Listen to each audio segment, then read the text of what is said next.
Hello friends, welcome back to the new video guys. In this video guys, I am going to show you guys how can you check your hotspot password in your Infinix phone.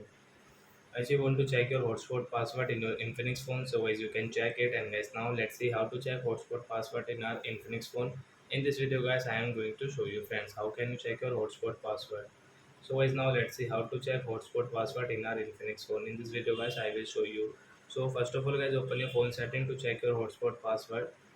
And guys, you can see guys your hotspot setting, fourth one setting, tap here. And guys, click on your Wi-Fi setting. Guys, click on hotspot setting, and guys you can see your hotspot password from here. Guys, you can check your hotspot password in your Infinix phone. So as my hotspot password is 12345567 8.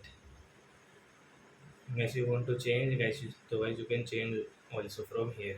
So I hope friends you have understood how to check hotspot password in our Infinix phone. So that's it guys, thanks for watching. So guys, now we will meet on guys next video guys with new topic guys. Before going guys, please go and like my video, subscribe my channel. Bye bye friends.